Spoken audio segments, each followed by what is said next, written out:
donné, exactement, il faut un contre-pouvoir. Il faut à un moment donné quelqu'un qui dise non, ça ne se passera pas comme ça, parce que c'est les intérêts du canton avant et pas la volonté d'un seul. Ah mais regardez, oui. Regardez, on a réussi à faire un accord avec nos partenaires d'Europe Écologie Les Verts. Je m'en satisfais. On n'a pas pu faire un accord unitaire avec le PC et le parti de gauche. On a deux projets majeurs. Oui, c'est ce que j'allais vous demander. Voilà, on a deux projets majeurs parce que là on est à proximité de la Bourse du Travail et des Halles. Oui. Et je trouve que c'est dommage que depuis tant d'années, ces deux lieux restent comme ça en souffrance.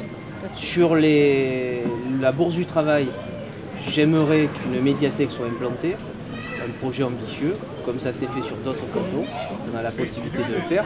Ça permettrait d'avoir un apport d'étudiants, de forces vives, ça permettrait de rénover l'ensemble, l'environnement de ce bâtiment, de garder en plus l'aspect historique de ce bâtiment et de maintenir aux halles leur, on va dire, vocation originelle, qui sont d'être des halles, avec tout ce que cela comporte, les saveurs et tous nos produits du terroir. Eh ben, j'espère que tout ça va aboutir.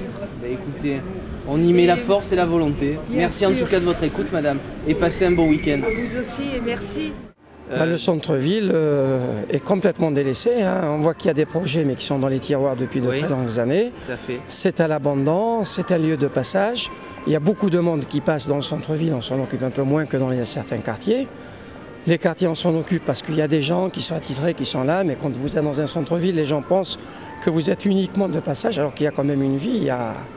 Quand je vois que le 5e canton, ça représente, je pense, 12 000 ou 13 000 habitants. Ouais, quasiment 10 000 habitants. Donc on est délaissé. Donc ce que je disais, c'est que si les mentalités ne changent pas, c'est la société qu'il faut changer, parce que là, il y en a marre, parce qu'on a l'impression qu'il y a des gens à qui on veut tout donner et d'autres à qui on veut tout enlever. Et puis c'est des élections qui sont liées quand même aux événements internationaux, parce que les gens sont tellement bourrés d'informations. Ce qui se passe en Tunisie, ce qui se passe en Égypte, les gens disent « Ah, il y a un problème ».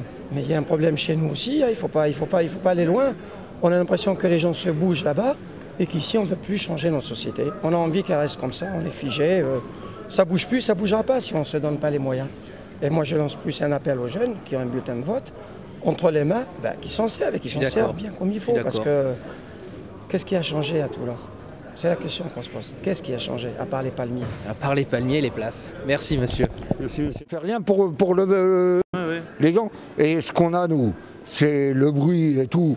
Il n'y a rien de fait, il n'y a pas de sécurité, il n'y a rien, il y a des agressions de partout. Et j'en ai marre, moi, d'être à Toulon.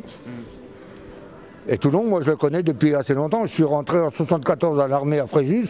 Je suis arrivé ici et je m'aperçois que ça ne change pas. Des places, mais on s'en fout des places, nous. Oui. Les places, on s'en fout. En plus, le travail qu'ils font, c'est que de la merde, là. Moi, je vois ce qu'ils ont fait encore en bas du cours Lafayette et ce qu'ils font en face de chez moi, c'est que de la merde. Et c'est qui paye? C'est les pauvres mecs comme nous. Alors, excusez-moi de vous le dire, moi...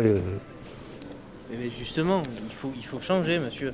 Oui, mais moi, je suis d'accord. Je suis d'accord pour le changement. Paco, moi, c'est un enfoiré de merde, moi, je vous le dis. Paco, moi, c'est un enfoiré de merde, moi, je vous le dis. Ben, vous m'avez dit de parler. Moi, je vous le dis exactement ce que je dis. Merci, monsieur. Voilà, c'est tout. Il n'y a pas de discussion à avoir. Alors, c'est avec enthousiasme et détermination que nous avons arpenté, avec mon équipe et ma suppléante ici présente, une incursion dans ce centre-ville qui, malgré ce que l'on peut dire au niveau municipal, est à l'abandon, parce que on l'a constaté en interrogeant les électrices et les électeurs, et surtout les citoyens de ce canton.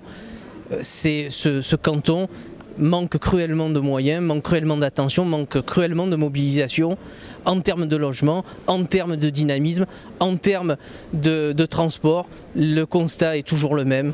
Donc par conséquent, nous avons cette volonté et cette détermination d'apporter autre chose, parce qu'on ne peut pas à un moment donné vouloir gérer, détenir une ville, une intercommunalité, un conseil général, il faut aussi de la démocratie, il faut de l'opposition, et je crois que nous aurons ce rôle de poil à gratter, nous aurons ce rôle de dénoncer ce qu'il manque à ce canton, et surtout de faire en sorte qu'il n'y a pas cet unanisme et cette mise au pli de tous les élus, parce que après se prétendre le propriétaire de la ville, il présente ses candidats, et je crois que nous sommes ici déterminés à faire en sorte qu'il y ait cette rupture pour ce canton, pour ses habitants et pour les citoyens qui y vivent au quotidien.